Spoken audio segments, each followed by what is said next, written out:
As the U.S. announces plans to focus its military might in the Asia-Pacific, China says trouble is brewing. Stay with news analysis as we ask whether new regional equations are in the making. Tensions between Beijing and Washington have been running high since President Barack Obama unveiled a new national defense strategy. Washington on Thursday announced plans to counter China's growing defense capabilities by strengthening its military presence in the Asia-Pacific region, despite fiscal constraints.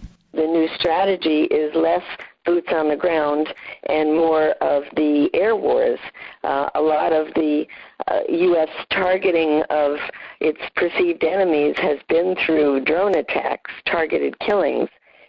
Fearful of Chinese military dominance, it also mentioned the need to have Beijing's strategic intent clarified to avoid what it calls frictions in the region as China's military power grows.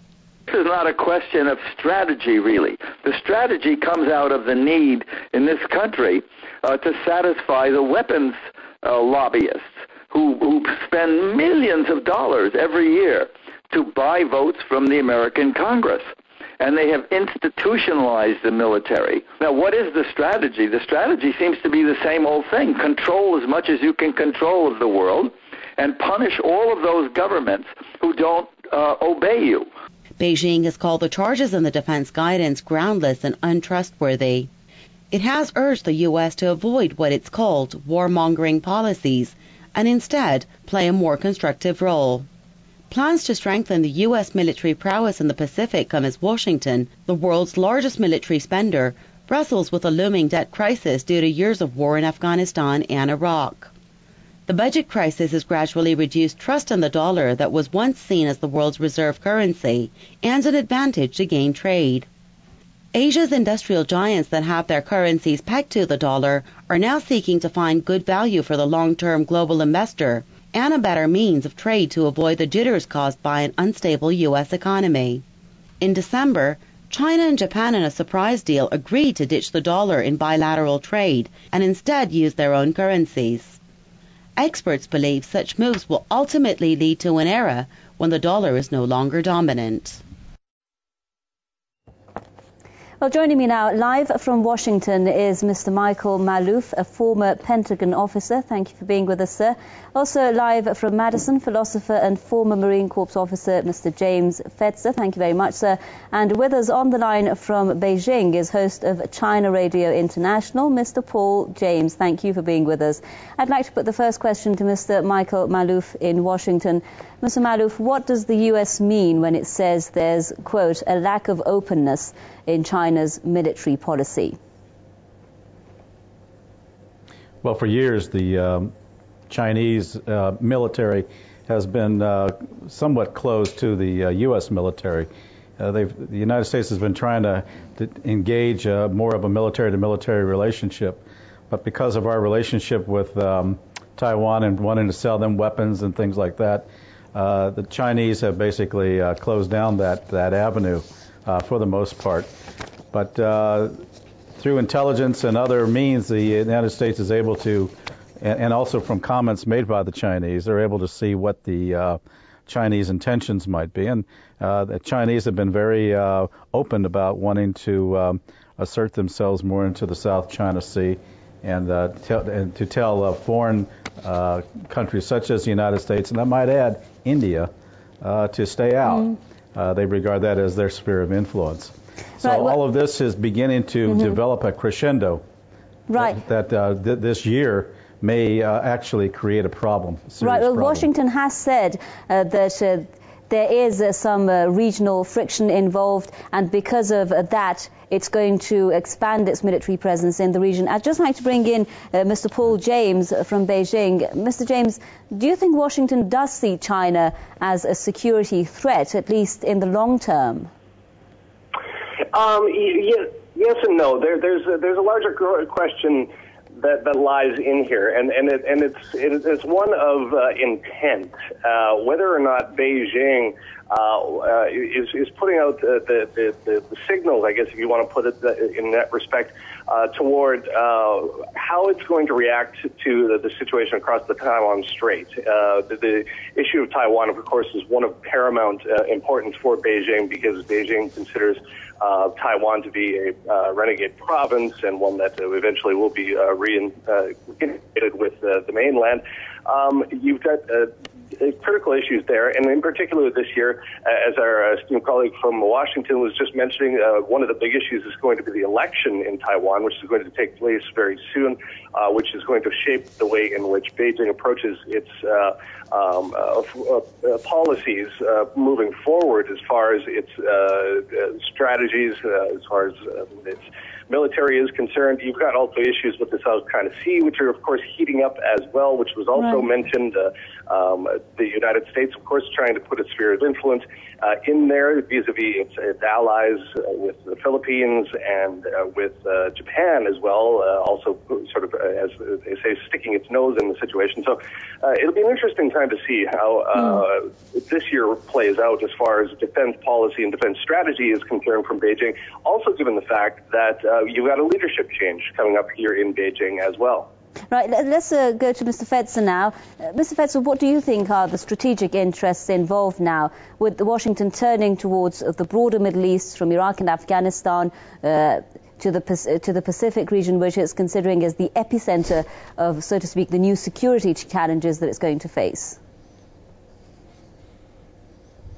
Well, there are two ways to incur the wrath of the American government. One is when strong nationalistic leaders appropriate property owned by American companies, as Fidel Castro did in Cuba with regard to Anaconda and United Fruit, which, because it would cut into their profit margins, led him to be declared to be a communist and an enemy of the United States.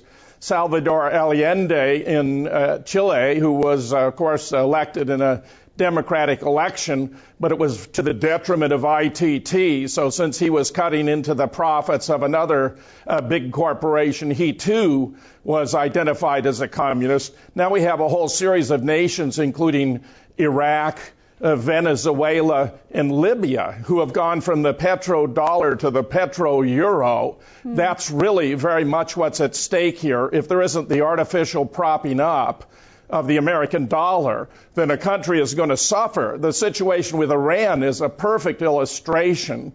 It poses no military threat to the United States whatsoever. Iran hasn't invaded a country in 300 years. It has a military budget of about $8 billion. Compare that to the United States, which has a military budget of $1 trillion, which has 800 bases around the world, where Iran has none, and where we have massive military might. The idea that Iran should pose a threat to the United States is simply absurd.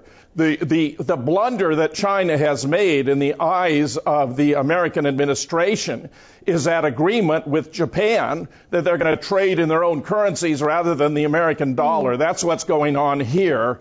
The claim that it's a matter of military defense or national security is camouflage for the fact that we're talking about economic competition, and that the American corporations or American bankers or American oil companies are going to suffer because of the no longer dependence of those nations on propping up the dollar using the petrodollars. That's what's going on. Well, let's look at what China has been saying about this. Mr. Malouf, one commentary in a Chinese paper by Rear Admiral Yang Yi says that, quote, it's clear that the new defense strategy is targeting China and Iran, and that the U.S. is the regional, quote, troublemaker rather than protector. What's your stance on that? Well, I think the United States indeed plans to stay in that region for quite some time. That's what Afghanistan is about. Afghanistan is really about looking at what is going on in Iran, and also to contain China. Also, I might add, to lend support ultimately to a rising India against China. India and China are about ready to go at it again over lingering border disputes. and also the fact that India wants to introduce its own navy into the South China Sea, which has created additional friction between China and India, and the United States is supporting India in that regard because of its own claims to the rights of international passage in the South China Sea. And I might add that India also is linked up with the Philippines and with Vietnam over disputed resources in the South China Sea, which China lays claim to. The United States supports in not only India but also Vietnam and the Philippines in those claims. China basically has told the United States, this is not your area of interest, and just butt out. But for some reason, the United States insists upon maintaining its position there. And as long as it's still under some illusion that it is a world power, that it's able to afford all of these activities, and the fact that the United States is broke, I think, is it just hasn't gotten to certain policymakers in the Pentagon. Well, I'd like to go back to that financial aspect of this, but before that, I'd like to ask this question from Mr. James as well. Now, Mr. James, looking at the relations now between China and the U.S., would you agree with this analysis that the U.S. is just keeping an appearance of maintaining a cooperative relation with China since it is bending more towards Japan? And could there be some kind of confrontation, even a military one, between the two sides? Well, the currency swap issue is one of growing interest here in China. The authorities here in Beijing have been pressing to, as they call it, internationalize the renminbi, the Chinese currency, by initiating these currency swaps to try to divest itself away from the U.S. dollar. Now, to the extent to which this is actually going to create any sort of grander use of the Chinese currency on the world markets is yet to be seen, because there's still a lot of work that needs to be done to internationalize and make the renminbi a tradable currency and a usable currency within the basket of currencies themselves. That being said, of course, economics do play a very critical role in the way in which Beijing and the United States approach their relationship, because of the vast scale of their economies, the way in which their economies are so interlinked because of the consumer-driven economy of the United States, and of course, still much largely an export-driven economy by China. That being said, with the Chinese now pushing away from their export-driven economy and trying to build up a domestically driven economy, the reliance on exports to the United States dwindles down. And we've already seen over the last few months a little bit more protectionism here in China as far as its economy is concerned. They're talking about becoming more protective of not just imports from places from the United States, but of the way in which the technology transfers are handled and things of this nature, which is creating tensions not just on the trade side, but also on the geopolitical front. And to say that it may lead to some sort of armed conflict, I think might be a bit of a stretch at this point, but it's certainly not helping much as far as the overall relationship is concerned. Well, let's look now at the financial aspect of this and the economic cost of this for the United States. Mr. Fetzer, when we are speaking about the budgetary problems that the United States is currently facing, with this announcement about its new defense strategy, of course, President Obama was saying that this is an effort to overcome, rather, the fiscal constraints, but others are saying this is rather a move, the move to the Asia-Pacific region is strategically vital for the U.S. To let budget issues come in the way, since it will still be ranking first in defense spending. Its total national defense budget, we know, is $703 billion. Well, the United States, unfortunately, is on a war economy. It's wars that produce profits for the military-industrial complex, and when there are no wars, their profits dry up, which makes them most unhappy. Since the demise of the Soviet Union, the United States has continued to emplace a series of bases in Eastern Europe surrounding Iran and now tending to surround China. Those countries, therefore, have legitimate concerns about the American military presence, which poses a clear threat. Even though Iran does not have nuclear weapons and poses no threat to the United States, even some leading American politicians, such as two candidates for the Republican nomination, Mitt Romney and Rick Santorum, have talked about first strikes on Iran, which would be in gross violation of international law, including the Hague Convention of 1899, the Kellogg-Briand Peace Treaty of 1928, and the United Nations Charter, which declares that no nation may attack another without the approval of the Security Council of the United Nations unless it's facing an imminent threat. There is no imminent threat from Iran. Even a spokesman for the American Enterprise Institute has acknowledged that nukes have nothing to do with it, that their concern is with an increasing Iranian sphere of influence, principally economic and political, in the Middle East. This whole military business is a charade, and it has no justification under the law or in fact. Mr. Malouf, I'd just like to refer to comments made by the U.S. Defense Secretary Leon Panetta when he was describing this defense strategy. He said that the U.S. is focusing on creating a smaller and leaner military force with greater strength, however, that's more agile and more flexible and ready to deploy and to be innovative and to be technologically advanced. Now, when President Obama is saying that he's aiming to rather make the U.S. force smaller because of the fiscal problems that it's facing, how do you interpret that remark? In a number of ways. Number one, it's going to have a much more flexible ability to move carrier task forces.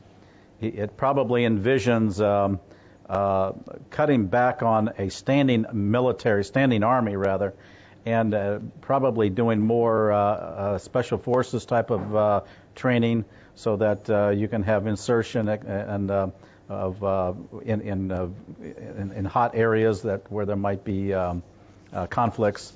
I don't think the trend is any longer going to be putting massive amounts of troops into areas such as we did in Iraq and Afghanistan. First of all, we cannot afford that, but secondly, this has been an age-long battle that I know that's been going on at least since the days that Secretary of Defense Rumsfeld was in office with the standing military and trying to reform the U.S. military. And then Iraq came along and that stopped all of it. But the trend really is to try and make the military meaner and leaner, as you say, but also to make it more surgical and to be less and to get away from this idea that there's a war that we didn't like, a concept that existed during the Bush administrations. And so I think that, and this is actually a pulling back from the peripheries, just as you've seen now that the United States is pulling back a little bit from the Middle East.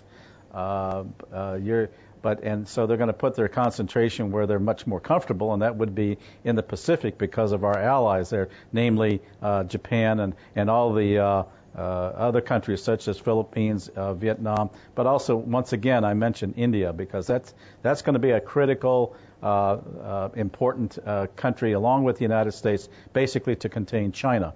And that seems to be what the net assessors in the Pentagon are basically saying where things are going to be heading with respect to activities with China. They do projections out to 2020, 2030, and that's probably where they're looking right now as where the major areas of concern are going to be, particularly with the rise of China. China itself is becoming more of a blue navy. They're expanding their military. They're coming up with more exotic military type of items such as their ballistic missiles and also new weaponry for electromagnetic pulse attacks, which could be used against carrier task forces. So all of these things are of increasing concern from a geostrategic standpoint to the United States. Well, Mr. James, it's all too well if the United States is going to make more contribution to peace and stability in the Asia-Pacific region, but it's also possible that militarism will cause a lot of ill will, some people are saying, and will meet with a strong opposition in one of the world's most dynamic regions. Now, that's one analysis that was made by the Chinese media. Would you agree with that? Well, it is, and there's a certain element to the strategic dynamic that China plays in this particular region, because China sort of takes on a dual role and is taking on a more of a dual role over the past couple of years. Traditionally, China's sphere of influence in the Asia-Pacific region has been in East Asia, trying to extend its sphere of influence over places like North Korea, the Korean Peninsula, Japan, to a lesser extent Taiwan, of course. But over the past couple of years, the authorities here in Beijing have been making a sort of quiet but a fairly consistent push about extending their sphere of influence into the Western part of its sphere of influence, in particular the stands, if you want to call it that, the Central Asian countries.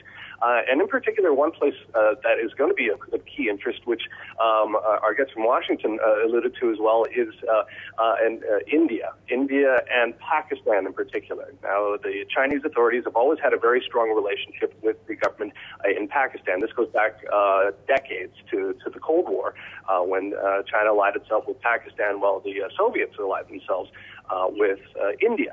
This really hasn't changed all that much as far as the dynamic is concerned. Of course, China and India have had border skirmishes in the past, which is always sort of a lingering area of contention as well.